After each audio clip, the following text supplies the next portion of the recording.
Ya, la mejor forma de pedir comida.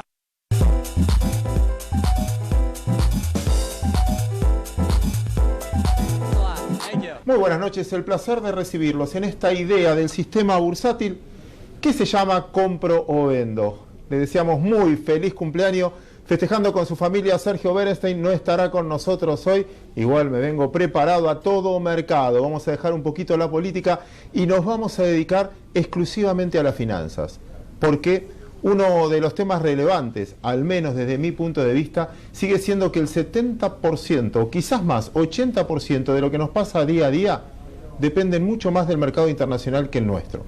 ¿Saben una cosa? Esta semana, Italia tomó deuda a 50 años al 2,75 anual. 50 años. Y todavía no sabemos si el presidente va a seguir siendo presidente después del referéndum. ¿Saben una cosa? Se lo comentaba la semana pasada. España sigue sin gobierno. Igual siguen tomando a tasa casi negativa de corto plazo. Se vienen las elecciones en Estados Unidos. Todo esto que discutimos siempre nos obliga a pensar, sobre todo con algo que le voy a robar a un amigo y se lo decía la semana pasada, teniendo en cuenta que estamos en máximos del Standard & Poor's, en máximos en pesos de la bolsa argentina, en máximo de la mayoría de los mercados del mundo y en el mínimo del rendimiento de tasa de interés. Por lo menos lo que queremos hacer en el programa de hoy es estar preparados, casi hacer psicología colectiva, diciendo cuáles son nuestros miedos, si son exagerados y cómo hacer para estar preparados. No lo voy a hacer solo, amigo Germán Fermo, qué placer. Caballero, un placer acá. Gracias por la apertura del programa conmigo. Fantástico, fantástico. Bueno, me escuchabas, ¿qué agregas? Bueno, rápidamente, por ejemplo, en estos días, un parámetro yo sigo mucho, que es la tasa de 10 años americana. Esa tasa se movió mucho en estos 20 días. Sí. De 1,55 a 1,72, justamente lo estaba chequeando antes de venir, de 72 volvió a 1,55 y 10 minutos antes de venir acá estaba ya tradeando en 1,74. Con lo cual, y los bonos argentinos, en el primer movimiento hicieron menos 5% y ahora también. Y esto en cierta forma convalida lo que vos decís, que creo que hay dos historias, si me permitís, para Argentina. Una historia local, si querés que también la podemos dividir en dos historias, con lo cual son tres historias.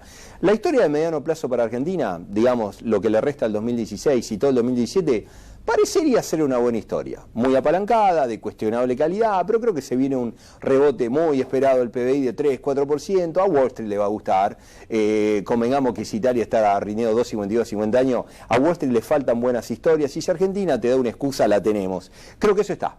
Con lo cual, creo que en el mediano plazo, definido como los próximos 15 meses, Argentina tiene una buena historia razonable para contarle al mundo. Después veremos, en algún momento el mundo le va a preguntar, bueno, toda la palanca que pusiste tiene capacidad de repago, pero para eso hablaremos dentro de 2 años. Con lo cual, a la buena historia argentina a mediano plazo se le viene una historia que me preocupa en el mercado internacional. Con lo cual tenés mercado local, creo que bullish, optimista, pero mercado internacional en donde me da cierta preocupación, porque como vos decías, casi todo lo que ves está en máximos. Con lo cual tenés el S&P al máximo, el Merval al máximo, y una Fed que por ahí se viene ahora en diciembre, y si te llega a insinuar sube de tasa, no es que eso vaya a cambiarle la vida a nadie, sí, pero le va a dar la excusa que está buscando el mercado para decir, bueno, acá se viene una toma de ganancia, y por ahí el S&P te corrige en una semanita, 2 semanitas, un 10%, y eso te pondría, yo no lo veo eso como un drama argentino, ni mucho menos, estoy esperando esa oportunidad para volver a buscar más abajo. Es que ese es el punto, y esa es la pregunta. Que toque o no la tasa, que gane Hillary o Donald Trump, es ¿qué pasa después? ¿Cómo lo toma el mercado después? Y si es corrección o cambio de tendencia, una tendencia alcista que lleva 6 años, 7 años ininterrumpidos, desde el 2009, la crisis, hasta acá, fue una línea recta. Si esto es, una vez creo que lo contaba en este programa, que me lo hicieron un gallego, era que contaba la historia de que decía que él se fundió por el dedo mocho. ¿Y qué es el dedo mocho? Y que decía, bueno, este año cae Franco, hay que comprar, este año cae Franco, hay que comprar, este año cae... Así se quedó sin dedo, de tanto que... Y estamos todos, ojo que esta vez sí sube la tasa, ojo que esta vez es el último, y quizás los mercados siguen, que es lo que nos pasó en los últimos tiempos. Entonces, la pregunta es, finalmente yo puedo tomar una decisión, no te apures ahora, esperá hasta noviembre, diciembre, que quizás haya una emoción en los mercados, pero hoy no hay dudas de comprar, porque el escenario a mediano plazo es bueno.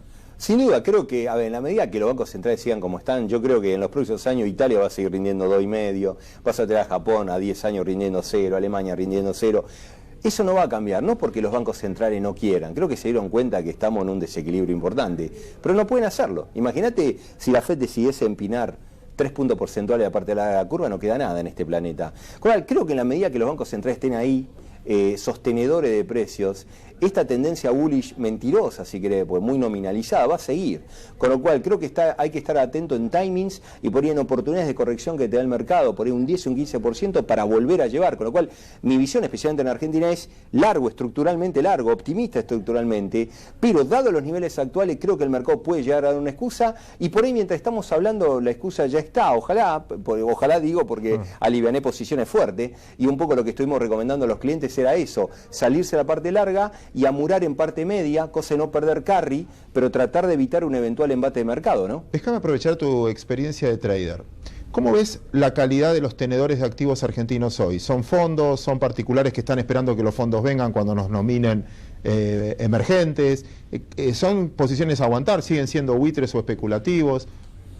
A ver, sin duda hay mucho argentino privado y mucho fondo argentino pequeño comprando, pero creo que hay otra especie, que son los hedge funds de afuera. Esos se posicionaron fuerte, tengo la sensación, en Argentina, y quedaría la última etapa. ¿Cuál es la última etapa? Bueno, cuando Argentina quede rateada en emergentes y suba su nivel crediticio, ahí van a venir los fondos que compran esos activos que hoy no pueden hacerlo. Con lo cual creo que hoy estamos en hedge funds, con lo cual son estos pies, son de cambiar posiciones ante un estornudo, exactamente. Con lo cual digo, fíjate, mira, si me permitís, viste el último bono en peso que emitió el Ministerio de Hacienda. Sí, 2021. El 2021 rinde 18,21 de tasa, en mi opinión demasiado caro, el mercado lo pagó afuera. Este es un bono que ante un estornudo de mercado te cierran carry y a ese bono lo tenés en 22 rindiendo. Esas son las oportunidades que estoy esperando encontrar si este timing que me imaginé me sale bien, básicamente, ¿no? Pero creo que hay mucho hedge fund armando carry en Argentina. Lo último para la apertura de este programa. También noticia de esta semana fue que Argentina por primera vez en 15 años colocó bonos en euros. No es la primera vez que coloca, ya viene colocando en el mercado internacional, pero sí en euros. A tasas relativamente razonables con respecto a las últimas colocaciones. Es como que bajó bastante el riesgo país desde ahí. ¿Sos de los que cuestiona el nivel de endeudamiento argentino o decís, no, esto no es nada y es mejor que venga plata de afuera a que si yo tomo en el mercado local, emito LEVAC acá, un tipo cancela un plazo fijo, compra LEVAC, con lo cual es la misma plata que está dando vuelta. Acá es plata nueva. Sí, mira, justamente la nota que voy a escribir los próximos días, en cierta forma plantea esta dicotomía entre, una cosa es apoyar a este gobierno, y creo que están haciendo cosas razonablemente bien en muchos frentes, pero otra cosa es ser obsecuente con este gobierno. Y yo tengo la sensación que hay mucho economista que de golpe está demasiado obsecuente. Y cuando pongo a los economistas, pongo a toda la sociedad argentina. Es como que de golpe compramos, ok, el gradualismo está bien, lo que no cierra nos endeudamos y vemos. Creo que como economista profesional por lo menos me siento en la obligación de remarcar el riesgo que eso implica. Si Argentina no crece lo que cree o lo que espera que puede crecer, podemos tener un estrangulamiento de deuda en 5 años vista si no somos cuidadosos ahora. Y creo que el momento de aletar los problemas es hoy, no dentro de 5 años cuando sea tarde. Sorry. No, déjame debatirte eso. Está bien, entiendo y está perfecto y comparto la visión, pero al mismo tiempo Argentina necesita crecer sí o sí. Si no crece va a ser muy difícil salir de eso. ¿Y hay alguna manera de crecer si hasta ahora no financias el déficit vía deuda? ¿Hay una manera nueva, novedosa que hayan inventado para poder darle leverage al crecimiento, para acelerar ese crecimiento sin utilizar recursos? No, y en cierta forma entonces, ¿por qué entonces me cuestiono estas cosas? Porque hoy quizá la esencia, de no solamente de la sociedad argentina, de todas las sociedades, hay demasiada impaciencia en el ciudadano promedio de cualquier democracia occidental, y tenés un político que sabe que tiene un ciclo político, con lo cual, en ese sentido quedamos atrapados en hacer a veces lo menos peor, sin pensar en lo mejor, pero lo mejor necesita paciencia y sacrificio, y es ahí en donde todas las democracias occidentales creo que terminan haciendo lo mismo. QE o emisión de deuda, hipotecando a la generación que viene. Muy buena reflexión, por eso no voy a agregar más nada. Este será el cierre de esta presentación. Gracias, Germán, por quedarte conmigo. Vamos a compartir el programa juntos y déjame convencer a la gente por qué también se tiene que quedar del otro lado del televisor viendo este programa, Compro o Vendo. Vamos a tener bastante sentido económico financiero. Vamos a discutir con traders. Leo Quialba, para hacer un reposicionamiento de los bonos, a ver un poquito cómo nos cubrimos y cuál van a ser las mejores inversiones, por lo menos en las próximas semanas. También vamos a tener un debate de dos traders. Guido Macchi, hijo, tercera generación, creo, de sociedad de bolsa muy importante en la Argentina, de esos que tienen mucha historia y también clientes para defender, y Alejandro Stratiotis. Acá, el que sigue este tipo de programas, lo ve más a él que a mí, sin duda, o lo vio, un gran analista del mercado argentino que también lo mira desde el lado técnico, por eso va a ser bastante interesante, espero, este debate. Y después un cierre, espero, a toda orquesta con el amigo Germán Fermo. Quédese ahí.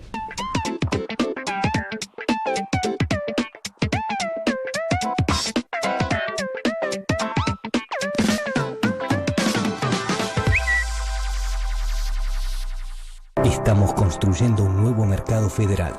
Bolsas y Mercados Argentinos surge de una alianza federal de gran trayectoria para expandir el mercado argentino.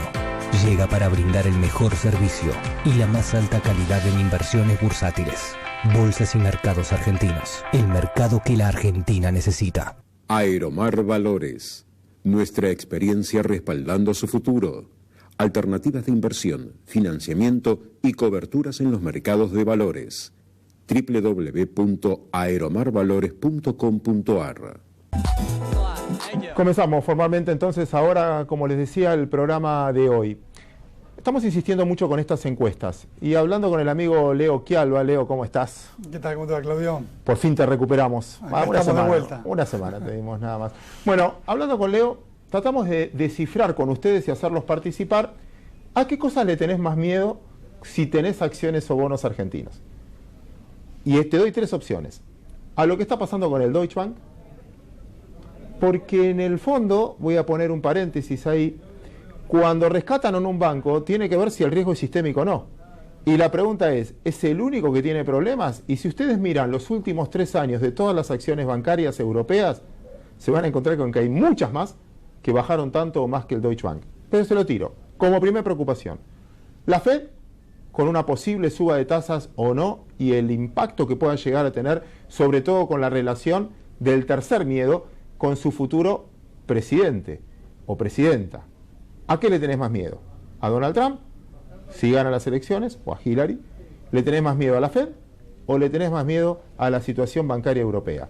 Para ver dónde tratamos de ayudarlos el próximo programa para tratar de averiguar un poquito más y despejar o aumentar esos miedos. Leo, si te pregunto a vos. Y te contestaría Trump. Epa. Te contestaría Trump. Para mí sería algo raro, salvo que sea un Menem, que diga en la campaña una cosa y después nos sorprenda con un accionar totalmente distinto. Pero la verdad que con esto de los mercados uno se ha ido metiendo en la psicología, ¿no? El behavioral finance y toda la psicología del inversor. Y me preocupa mucho esa psicología que tiene un ego tan importante.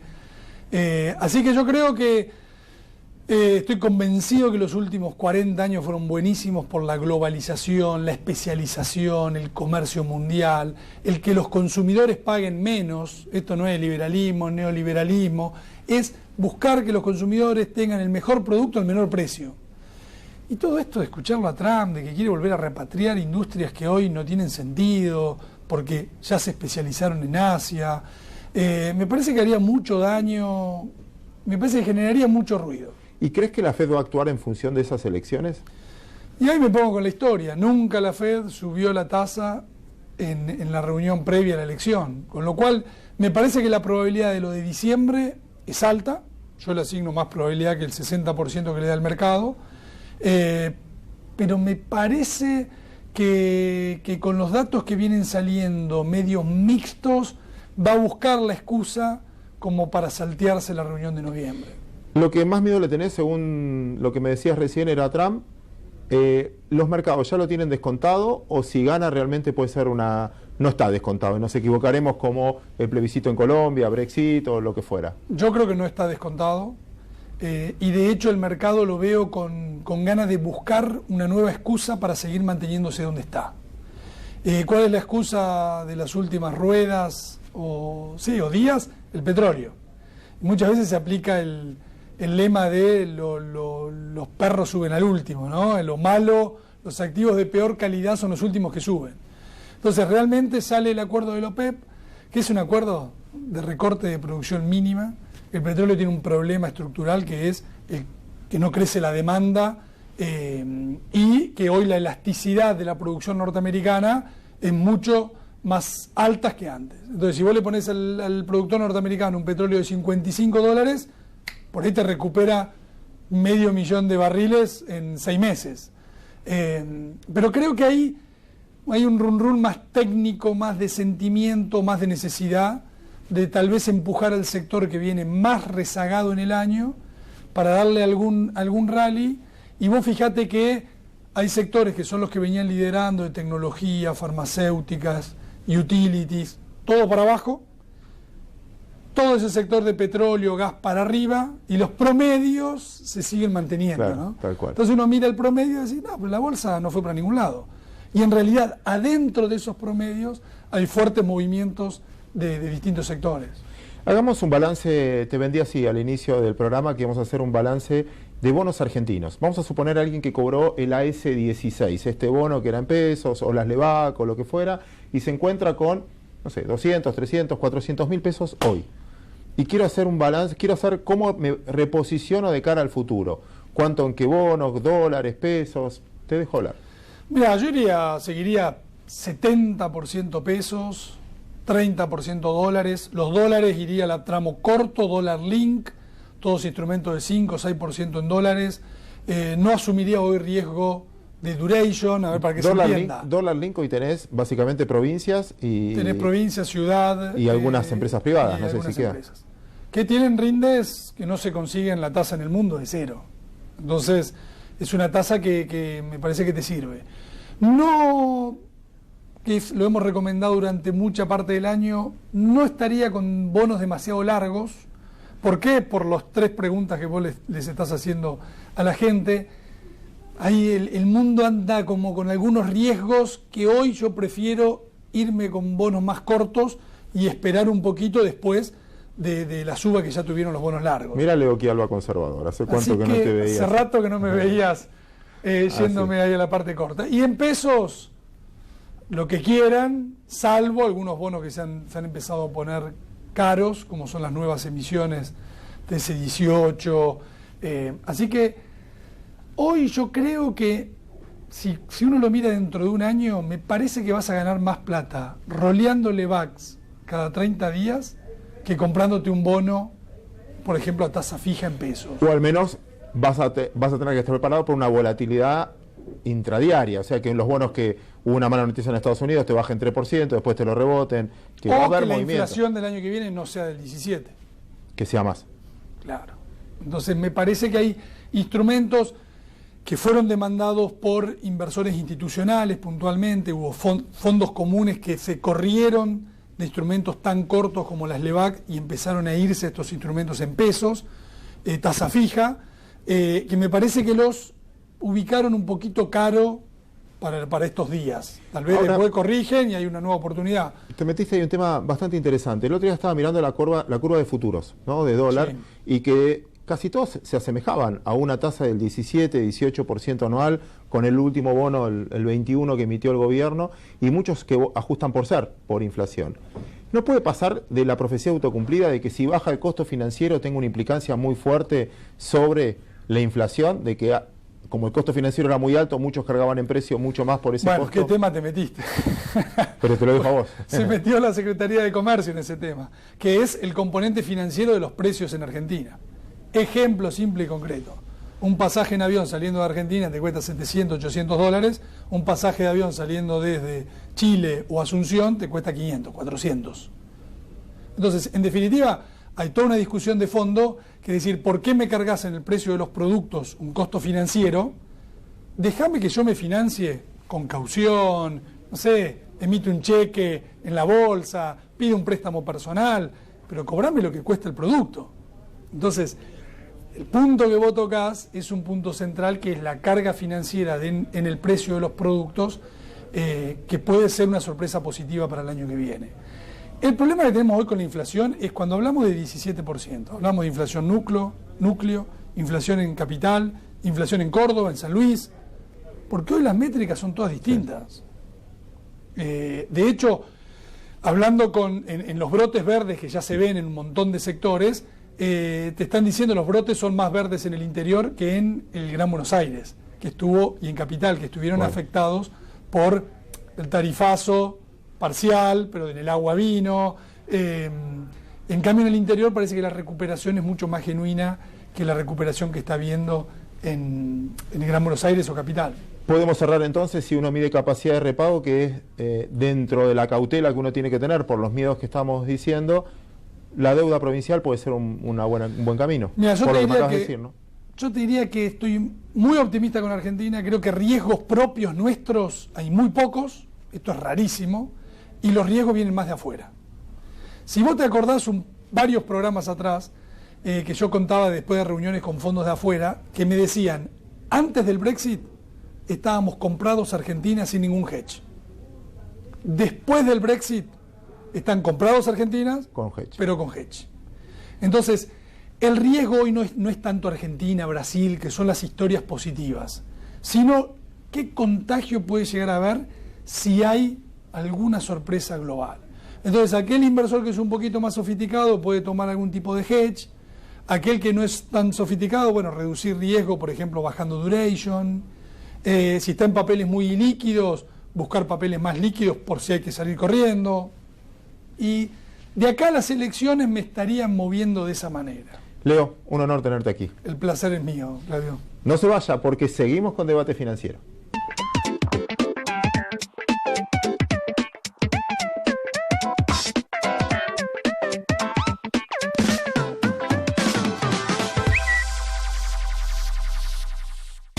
Lo dejaría todo porque me dejaras. El fútbol, mis amigos, el mete gol.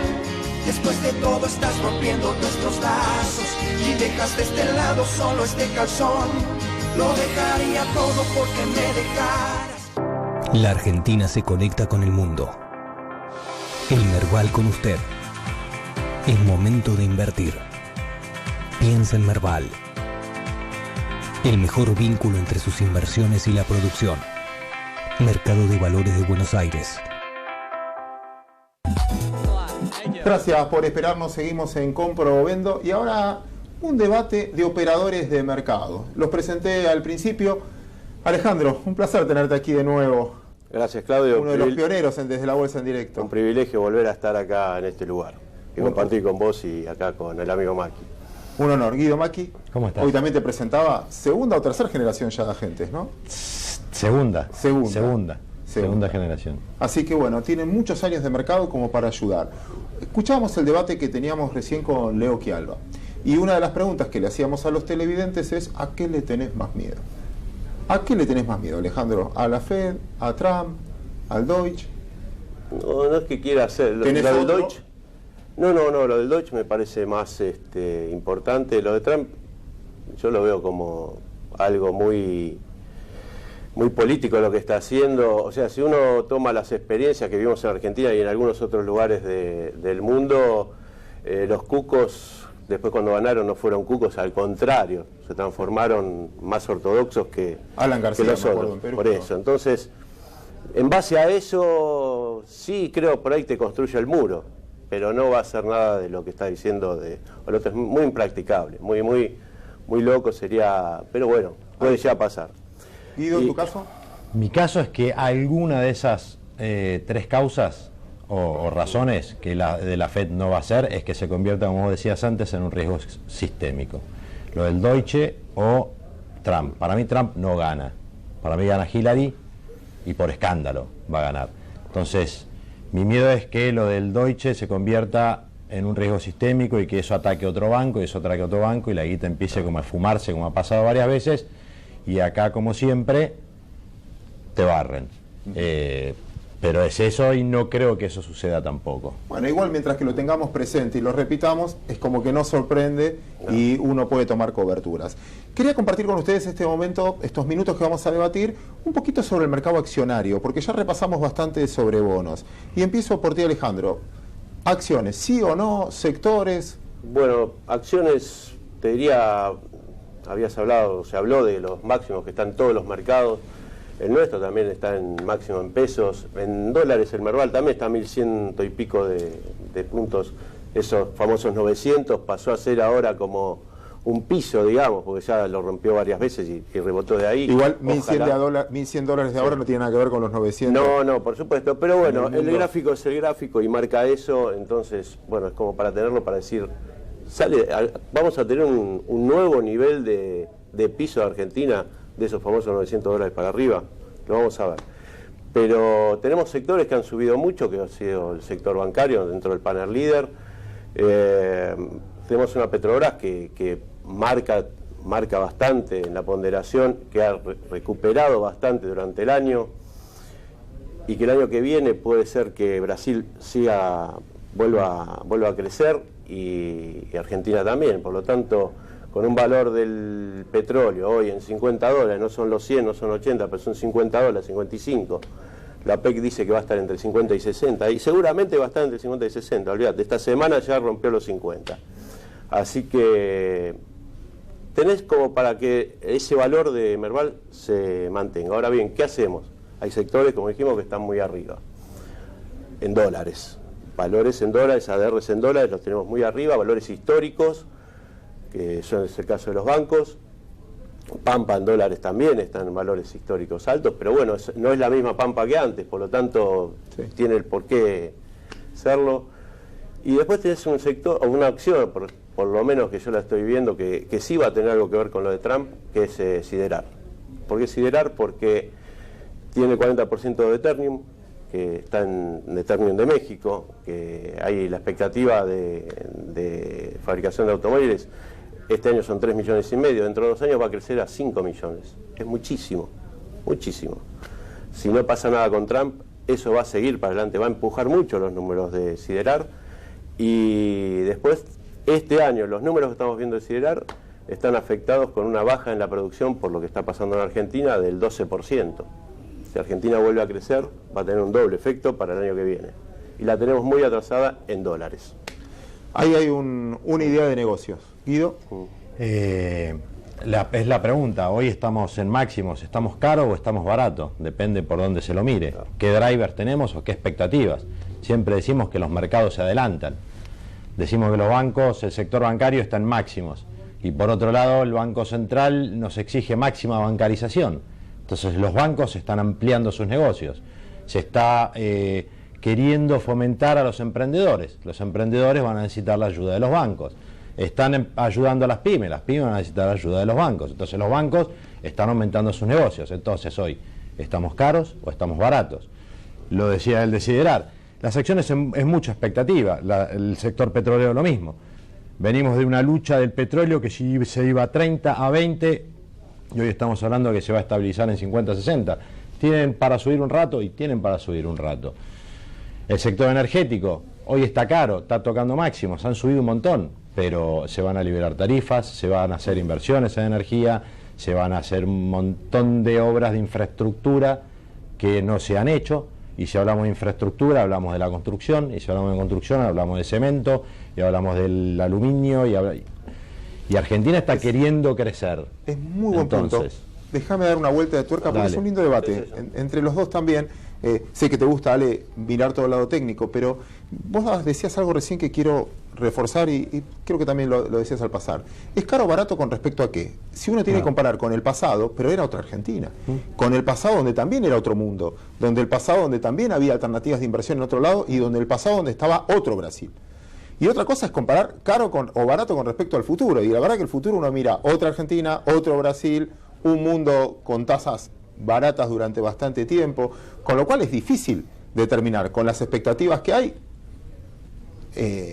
Claro. Es como que la historia la voy a tener que borrar un poquito. Sí. Guido decía de los bancos que cómo están ampliando su base de negocios, y la bancarización argentina es de las más bajas en el país, en el mundo. Entonces pueden crecer los bancos y por ahí seguir viendo que van creciendo en dólares los valores, que creo que fue un poco lo que pasó durante el año pasado, viendo esta hipótesis, que bueno, algunos por ahí vendieron en el 2014 porque ya eran máximos en dólares anteriores, y después pasó esto que de un Galicia de $14 hoy está en 26, 27. Ahora, insisto, una repregunta más y ahí sí los dejo. Una vez tratábamos de enseñar aquí también que una cosa son los precios de las cosas y otra cosa es la evaluación de las cosas. En precios puede ser que esté caro comparado con la historia, pero es solo un precio. La evaluación está en función de lo que ganan las compañías con respecto a lo que cuestan por mercado. Y de por lo tanto, va a ganar, y de la expectativa de la ganancia futura. Y ahí los meto en ese tema. Cuando ven los balances de las compañías, sé que es difícil verlos porque no hay ajuste por inflación, entiendo todas las restricciones, pero por las expectativas, ¿vale la pena apostar a la Argentina hoy, en acciones argentinas hoy, mirando eso? Es lo que te decía yo un poco con lo de Siderar. Vos te metés en el balance, no mires el resultado, porque el resultado en pesos ganó más que el año pasado. Pero cuando vas a la producción, es un 12% menor que el año pasado. Tenés una expectativa de crecimiento el año que viene, ese 12% lo recupera. Si los márgenes se mantienen o los mejoran por un aumento del precio del acero, vas a tener otros números mejores que los de este año. Se tienen que dar esas condiciones. Pero es probable que se den, pero puede pasar. Por un lado, nosotros los operadores nos tenemos que borrar un poco los precios, los precios de hace 2 años, porque ya quedaron atrás y cuando vas a pantalla, de todo. Vas a pantalla y sí. Pero por otro lado tenés que el año que viene por ahí pasás a ser emergente. Eso es una entrada de capitales importante. Tenés que los bancos van a financiar un montón de proyectos. Tenés que el gobierno quiere hacer infraestructura. Entonces, el tema de la energía renovable y el aumento de tarifa. Entonces, ¿vale la pena? Sí, claro que vale la pena. Sabé que no son los precios donde por ahí vayas a aprovechar o maximizar tu ganancia. Pero sí vale la pena entrar en acciones y sí también hay que tener en cuenta que una vez hecha la ganancia, afuera. Echa la ganancia afuera y buscá otro sector donde vos creas que está un poco más atrasado o que tiene más expectativa para arriba. Sí, y también ahí, no es que discuto algo, pero reafirmo algo.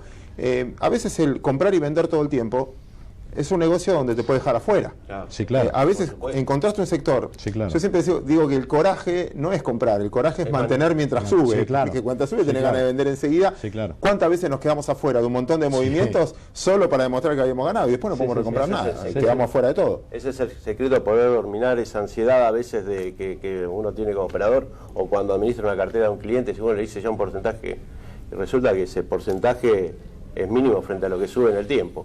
Pero bueno, pasa y va a seguir pasando seguramente. Y va a agarrar mínimos y máximos. No estaríamos sentados acá, digamos, estaríamos todos de vacaciones 365 días. Claro. La idea es que vas haciendo un promedio. Cuénteme un poquito de la gente, porque vos representás una firma tradicional de muchos años, con mucho contacto con, supongo, muchos privados. Ale asesorás y también participás en una firma muy activa en el mercado. ¿Hay más clientes, hay más gente que se acerca, o somos los mismos que hoy compro o vender, vamos pasando? ¿Está creciendo la base crítica del mercado de capitales? Te voy a contar una anécdota, una cosa que pasó ayer. Un cliente, no un cliente, sino un amigo de un cliente, que iba a blanquear plata, ahora con el blanqueo. ¿Y qué hago? Y me puse a hablar sobre todas estas cosas y creo que lo convencí para que después tenga un dinero en el exterior, una vez que esté blanqueado, lo traiga acá para ponerlo acá. Pasó ayer, por lo tanto es algo nuevo, digamos. Bueno, blanqueo cliente es nuevo, también cliente nuevo. Para la suba, porque tenés los de afuera que dicen ahora, ¿y ahora para qué quiero la plata afuera? Claro, pasó eso. Ahí la plata. Bueno, aparte paga otro tipo de impuestos. Si tenés activos argentinos pagás un tipo de impuestos o no, y si pagás después tenés efectivo afuera, los que blanquean efectivo acá, que dentro de 6 meses, en abril, es toda guita nueva, todo plata fresca que se va a ir a direccionar a distintos proyectos o distintos negocios, y el mercado de capitales es uno. Igual tenemos que triplicar la cantidad de cuentas abiertas en caja de valores. Hay que triplicarla, si querés, porque el negocio viene por el volumen y no por una sola operación. Claro. Yo pienso así, ¿no? Por ahí hay algunos que les gusta más tener un solo cliente de una masa, de un volumen grande. A mí me gusta por volumen, manejar volumen, muchas aperturas de cuenta. ¿Se están abriendo? Sí, se están abriendo, despacio, necesitamos velocidad. Ahora, ¿cómo hacemos para estar a la altura de las circunstancias profesionalmente como mercado de capitales, como intermediarios de mercado o como responsables de mercado? Porque ya vimos experiencias donde entró mucha plata y el poco profesionalismo, no sé qué, hizo de que la gente termine lo que en la bolsa conocemos empomados. Y haya una reacción del inversor con respecto a la bolsa o a los mercados negativa, como diciendo, ¿cómo se hace o estamos preparados esta vez para toda esa masa crítica que puede venir? No se desilusione, al contrario, que tengan productos nuevos, activos nuevos, un menú mucho más rico en inversiones. Bueno, yo creo que hubo un cambio, sobre todo en los últimos años, y lo vemos también con las cotizaciones. Esto que pasó, que no bajaron. A ver, entre el 2014 y el 2015, ¿qué pasó? Hubo una elección. Generalmente, previamente a las elecciones, bajaba. No bajó en ningún momento. algo pasó. Hay un cambio, creo yo, en los operadores, que está haciendo, se está empezando a gestar esto que vos estás diciendo. Sí, necesitamos, lo del BIMA, por ejemplo, es profesionalización. Cambio de sistemas para operar es profesionalización y hace que nosotros podamos responder más rápido ante exigencias. Falta mucho en sistemas, mucho, por ejemplo, operar online. Sé que hay algunas que lo hacen, pero al mismo tiempo escuchás que se traba, se congela. Ahí se necesita mucha inversión en tecnología. Necesitamos más oferta para la demanda que puede llegar a haber. Sin duda. Y lo que hay, profesionalizarla. Hay un montón de empresas que están en el panel general, que han subido mucho, pero que cuando las mirás, decís, epa, dale. Sí, más relación con los inversores, ¿no? Que las empresas también vengan a explicar qué hacen, cuáles son sus posturas. Y que los informes sean creíbles. También, ¿no? Chicos, me queda un minuto. ¿Quieren decir algo que no haya preguntado y trasladar a la gente, alguna inquietud o algo que quieran agregar que no estuve hábil en la pregunta? No, las expectativas para el año que viene, como te digo, para mí es ese piso que antes era 900, que era un cuco, romperlo, el techo, perdón, es piso. Para Argentina creo que es piso. Para mí, eso y trabajar en las cantidades de apertura de cuenta es fundamental. Trabajar en que haya más oferta, en inversión en tecnología, profesionalización, transparencia y rapidez. Lindo que las nuevas generaciones ya arranquen con eso. Guido, Alejandro, un placer tenerte aquí. Gracias a vos, Claudio. Nosotros vamos después a hablar con Diego Martínez Bursaco, también sobre expectativas de mercado. Seguimos, les prometí, se tomó vacaciones por estos días Sergio Berenstein, aprovecho y todo mercado.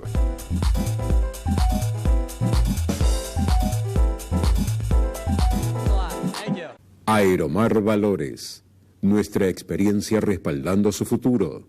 Alternativas de inversión, financiamiento y coberturas en los mercados de valores.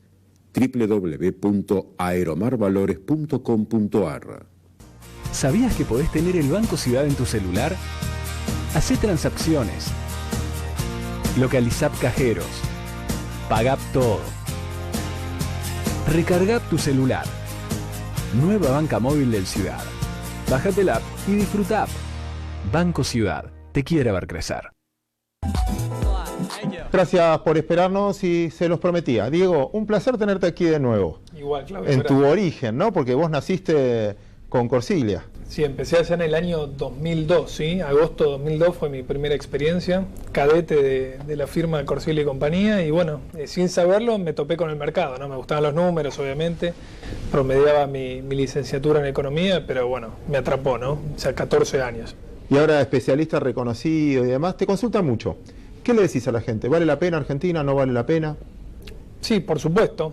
La historia vale la pena, los precios así lo muestran, pero creo que lo principal es ser bastante pedagógico y honesto, digamos, con quien recién está empezando a querer involucrarse en el mercado de capitales, ¿sí? Acá hay riesgos, son inversiones de riesgos, pero los retornos son atractivos y uno tiene que ser serio a la hora de armar una estrategia, saber a qué riesgos se enfrenta y en definitiva tener paciencia, ¿no? Está ese mito de que quizás se necesita un golpe de suerte para tener una buena inversión y creo que si la hacemos con conocimiento, con paciencia, respetando el mercado, ¿sí? Creo que a largo plazo los resultados se ven, ¿no? Pero bueno, obviamente es una inercia difícil de romper y que uno trata de hacer pedagogía todo el tiempo para acercar justamente lo que decían en los bloques anteriores, más gente al mercado de capitales argentino, que se necesita y mucho. Me marcabas fuera de cámara una comparación, que a veces nosotros estamos contentos con el presente, pero perdimos noción de lo que llegó a operar este mercado en otro tiempo. Sí, lamentablemente, vos decías, bueno, analizamos el Merval, están máximos históricos, parece que todas las cotizaciones son históricamente altas, digamos, pero cuando uno va al término, yo me fijo mucho en la cantidad de operaciones y en el volumen operado en total del mercado de acciones, lo que vemos es que hoy el promedio más o menos ronda en 300, 350 millones de pesos. Tenemos una muy buena rueda cuando opera 400 millones de pesos. Pongámoslo en términos de dólares, esto es más o menos entre 25 y 30 millones de dólares. Me acuerdo el día exacto cuando estatizan las AFJP, o se anuncia ese proyecto, ¿no? Que el mercado operaba en promedio en el año 2008 algo así como 100 millones de dólares, y una rueda más o menos débil, como decías, bueno, nos mirábamos la cara con los operadores, acá no pasa nada, era 50, 60 millones de dólares. También hubo un cambio ahí estructural muy importante para tocar. Dos cosas quiero decir de lo que comentabas. Una reflexión que marco generalmente, que es: riesgo no es lo que uno compra, sino cuánto uno compra. A veces diversificar, uno va a tener paciencia si mete toda la plata en el mismo lugar, y bueno, es muy común que sea más impaciente, pero si diversifica, gana paciencia. El segundo punto es que vos hoy tenés que el floating también está muy concentrado en un solo fondo, que es el ANSES, que tiene el 30%. Antes, cuando veíamos más volumen, es que también había un montón que interactuaban entre sí. Nadie tenía más del 2% de una compañía de los fondos de pensión porque no podían. Entonces, ahora tenés uno solo que tiene más del 28, 29 o 30% de una compañía que te saca mercado secundario. Sí, efectivamente, y es una cuestión no menor, digamos, ¿no? Porque tenés un solo jugador fuerte, que es precisamente el ANSES, con mucha presencia en distintos capitales sociales de las compañías. Creo que acá hay una que no opera, además. Que no opera, ¿sí? Pero creo que acá hay una figura muy interesante para explotar, y que creo que el gobierno la está pensando, esto de el market maker, ¿sí?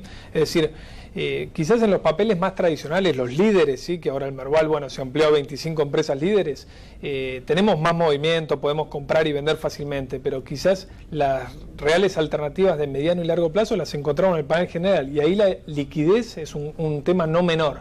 Entonces, si vos tenés una figura de market maker, por más que sabés que el floating es acotado, pero que te va poniendo punta de compra, punta de venta, con un spread razonable, digamos, creo que así se retroalimenta esas ganas de querer operar otros activos distintos a los tradicionales. Es que para formar parte del Merval, te cambio el número, que son 23, lo que hace falta en el fondo es que opere el 80% de las ruedas. Y eso hace a la presencia bursátil de un activo. Y estas, por lo menos las que están hoy, por lo menos operan el 80% de las ruedas, porque hay veces que hay activos que no operan y eso es lo que las hace ilíquidas, ¿no? Sí, por supuesto, son 23 exactamente. De vuelta, volvemos al año 2008, existían los fondos comunes, los fondos de pensión privados, ¿no? Las FJP, y había muchos papeles interesantes, pero no podían comprar por cuestiones de, o que no estaban calificados para esos fondos, o porque no tenían volumen. La señal que mandó el Merval, digamos, ¿no? De incorporar 8 nuevas empresas, eso es un poco el efecto derrame que me gustaría ver más seguido en el mercado, ¿no? Porque en definitiva, si 8 nuevas empresas que no teníamos en el radar ingresaron al índice bursátil más importante, quiere decir que en los últimos 6 meses operaron el 80% al menos de las ruedas, ¿sí? Entonces hay un interés para operar, y creo que si aceitamos ese proceso va a haber más interés aún. Entonces quizás podemos estar hablando en el año, no sé, 2018 de un Merval de 50 empresas, y eso es muy bueno y saludable, porque eso implica que hubo más dinámica y actividad en todos los papeles, ¿no? Así como está el S&P 500, imagínate cuando lleguemos al BIMA 500. Y ojalá. Algún día, ¿quién te dice? Destaco tu carácter de analista, y quiero saber si fue mejorando, vengo haciendo esta pregunta en los otros invitados también, la calidad o la pregunta del inversor, que antes te decía, che, ¿qué es esto de acciones? ¿Qué significa un bono? ¿Qué es una LEVAC? ¿Compro esta acción u otra? O sea, ¿está participando más la gente? ¿Sentís eso? ¿Tenés más consultas o todavía es un mercado muy virgen? Sí, nosotros tenemos bastantes consultas, sí, es verdad, tenemos cada vez más consultas más sofisticadas, aún de gente que no invirtió. Creo que un poco ayuda la masificación del mercado en distintos medios, ¿sí? Y también programas como estos, muchos cursos online, digamos, que la tecnología rompe esa adquisición del conocimiento, digamos, ¿sí? Y también, ¿sabes qué, Claudio? Se rompió un mito importante que para mí también habla de la democratización del mercado que buscamos. No se necesita tener una gran cantidad de dinero para empezar a invertir en la bolsa, ¿sí? De vuelta, en el año 2002, cuando yo empezaba, pensaba que acá nada más estaban los millonarios, en el recinto, ¿sí? O las grandes élites. Y después me fui dando cuenta... Bueno, lo que pasa es que después bajó la bolsa y no quedaron millonarios. Sí, las consecuencias del país, ¿no? No, pero lo cierto es que después, cuando empecé a asesorar a gente común, digamos, ¿no? Que tenía un plazo fijo, y bueno, decía, ¿y qué pasa si saco una parte de ese plazo fijo y lo meto acá? ¿Cuáles son las ventajas, riesgos? Y eso fue, digamos, profesionalizando aún a la persona que está interesada en invertir y nunca invirtió. Así que creo que cuanto tengamos inversores potenciales más preparados, mejor para todos nosotros. Diego, te llevo al terreno de mercado. Te escuché el otro día en la exposición de Rosario, te felicito por Elia, y si le podés dar, tengo 2 minutos más, las conclusiones. Si le tendrías que decir algo a los inversores hoy, qué tener cuidado, dónde arriesgar, a qué no tenerle miedo. Bueno, de corto plazo creo que vamos a vivir volatilidad, no por Argentina, sino por el mundo. Lo hablábamos, 40% de los bonos mundiales hoy rinden debajo del 1% y 30% negativo. Es una burbuja terrible de bonos que en algún momento va a costar desarmarla. Entonces, creo que en el corto plazo, eso, más las elecciones presidenciales, más Deutsche Bank, más esto, lo otro, volatilidad. De mediano plazo, en los procesos de volatilidad y corrección de mercado aparecen las grandes oportunidades, ¿sí? Obviamente hay que tener la triple P, ¿no?, tan conocida acá que no la vamos a decir pues, para no quedar mal y no ser groseros, pero creo que en definitiva hay acciones importantes. Coincido considerar, pensando en de acá a 2-3 años, y un datito más que me gusta una empresa como Grupo Clarín, porque hay un proceso de división de unidades de Cablevisión, y creo que Cablevisión es una perlita como para contemplar, digamos, ¿no? Así que hay oportunidades, esperemos las correcciones, es tanto o más importante saber cuándo vender que cuándo comprar, pero el timing de compra puede definir una inversión, sobre todo en el mediano y largo plazo. Y en la discusión, finalmente, 1 minuto que teníamos antes, no te preocupa los precios del pasado, porque estamos caros, sino que la expectativa del futuro es mejor. Hay algo que vos dijiste y muy bien, ¿no? En Argentina acumulamos una inflación de casi 1000% del 2003 a 2015. Entonces no podemos ver los precios en términos absolutos de las acciones, sino también en términos de poder de compra. Y lo que respalda muchos balances, muchas compañías que parecen que no ganan plata o que parecen estar en una situación difícil, es que tienen activos físicos y fijos que se revalorizaron fuerte. Entonces con eso van a producir más y generar más ganancia para el accionista. Diego, un placer tenerte aquí. Gracias, Claudio. Nosotros de acá nos vamos al cierre con Germán Fermo, así que espérenos.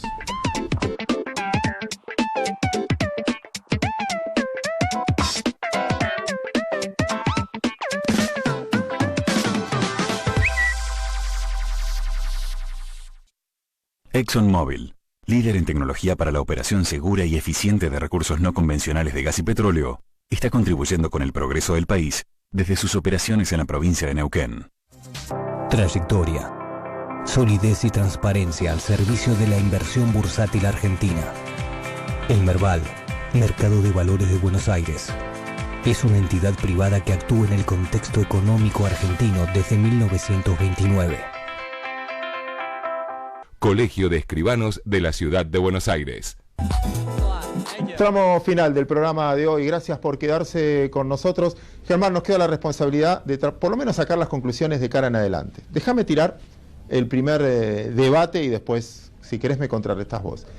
Hay 2 puntos, ya pensando en el mediano y largo plazo, que se pusieron muy de moda en los debates, que tiene que ver con el cambio demográfico. Un cambio demográfico tan importante que nos cuesta leer hasta políticamente la realidad. Ejemplo, Brexit. Con la plata que había, la tecnología que había, nadie invocó lo que podía haber llegado a pasar. Plebiscito en Colombia. Se reunieron todos los presidentes, Joe, etcétera, y salió otra cosa. Es como que la sociedad se dispersó de alguna manera o cambió de alguna manera, que genera un cambio en el cual no tenemos representatividad. El político no tiene representatividad en la población, las asociaciones gremiales no tienen representatividad a veces sobre los trabajadores, a veces nuestras instituciones sobre los inversores, a veces la rural sobre el campo, así como que se va perdiendo mucha representatividad. Entonces ves, quizás por la tecnología, un montón de individuos del mundo que interactúan en forma autómata, ¿sí?, y que puede salir cualquier cosa en cualquier lado. Te meto este debate en el largo plazo, porque en el mercado financiero a veces nosotros nos guiamos con parámetros, no la Fed, no estas cosas, y hay un montón de gente que ni le importa, ni lo sigue, y los dos sabemos que va a pasar lo que la mayoría quiera que pase. No sé si fui muy confuso o no, pero te tiro este debate sobre la mesa. Sí, debate largo ese para hacer filosofía, pero ¿sabes? Quizá te voy a hablar a título personal, pero creo que mi reflexión, supongo, abarca a mucha gente. Creo que hay una frustración del ciudadano a la clase política, y no te digo solamente en Argentina, sí, te digo en todos lados, Francia, Estados Unidos, fíjate lo que está pasando en Norteamérica, con lo cual creo que tenemos mucho político diciendo cosas políticamente correctas que en el largo plazo no le cambian la vida a nadie, Y la gente ve hacia atrás y dice, che, estos pibes se la pasan hablando bien, está todo bien, pero en el fondo la frustración que tiene el ciudadano no cambia. A eso si le sumás un enorme peso fiscal que están teniendo los estados, etcétera. Con lo cual, cada vez que viene un político a hablarme es como que cada vez le creo menos. Y tengo la sensación que no me pasa a mí nada más. Creo que se está dando esto, lo decías en el Brexit, lo que eventualmente pasó en Colombia, etcétera. Es como que el establishment político que te quiere vender una idea y te quiere imponer una idea democráticamente, vende la historia y esa historia está picando menos que antes. Con lo cual tengo la sensación, y en eso no coincido con muchos argumentos que se hicieron especialmente con el caso, con los dos, con Brexit y con Colombia, con lo que la gente se equivocó. Yo no necesariamente estoy detrás de la equivocación de la gente. Yo por el contrario, creo que la gente está abriendo cada vez más los ojos y quizá estemos en la antesala de exigirle al político que haga otra cosa a la que vino siendo nuestros 50 años. Y en estos 50 años lo que hicieron fue quebrar a las democracias occidentales, si te pones a ver. Tenés emisión de deuda PBI arriba del 200%, emisión monetaria inconcebible, tenés tasa de interés en cero. Creo que hay muchas cosas. Y por otra parte, una enorme carencia en generación de empleo. Te aprovecho como profesor ahora. Sacate el mote de trader. Dale. Hagamos un parate filosófico en este programa. Fantástico. Cuando vos tenés a los alumnos y tuviste varios años, ya no es tu primer año, tenés varios años. Sí. ¿Crees que la generación que viene, lo que te toca enfrentar, nos va a superar o ves que quedan atrás? ¿Qué pregunta? No lo sé, pero te digo por qué.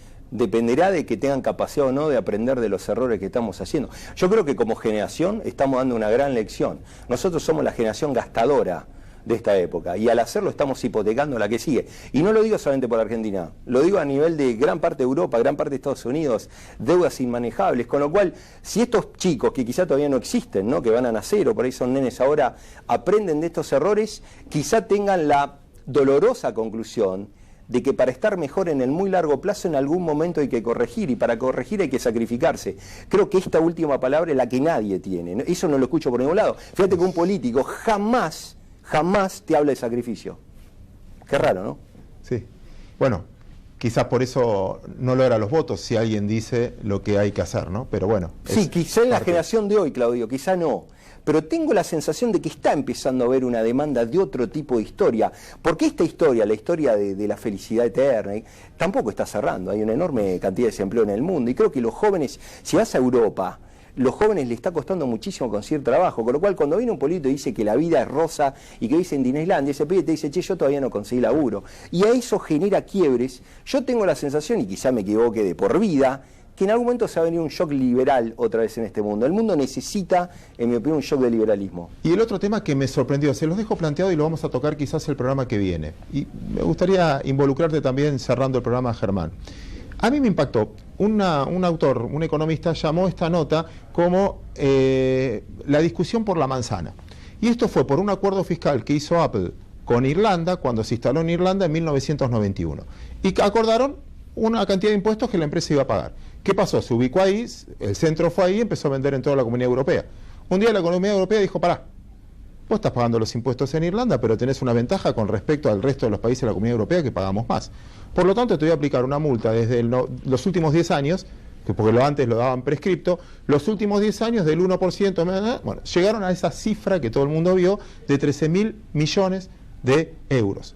A partir de ahí, no solo se enoja Apple, enoja a Estados Unidos. Che, pará, me acabas de multar a Starbucks, me acabas de multar a McDonald's.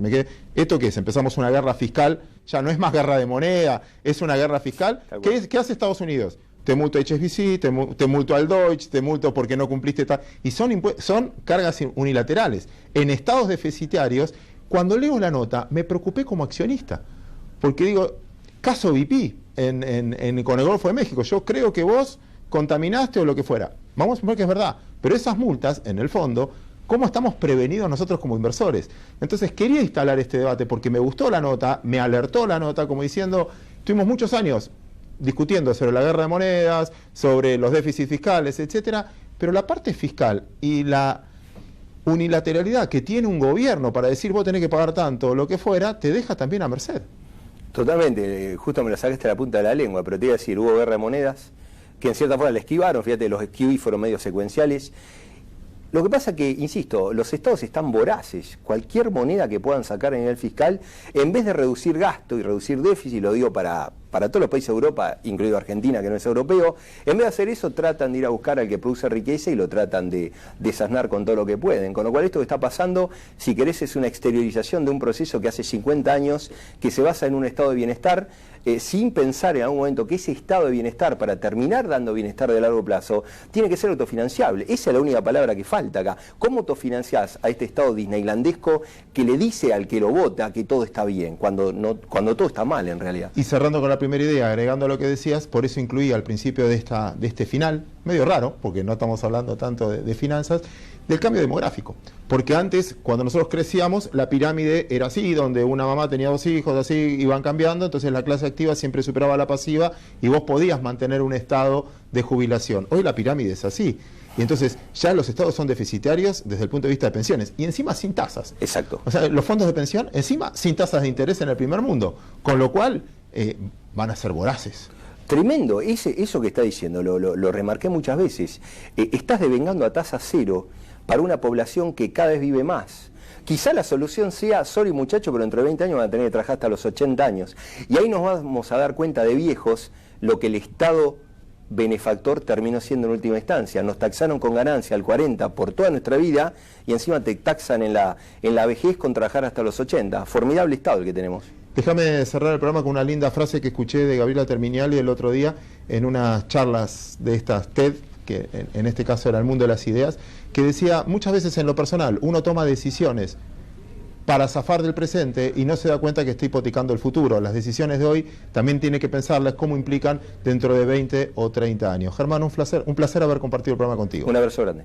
Nosotros nos reencontramos el próximo domingo en esta idea del sistema bursátil que se llama Compro o Vendo.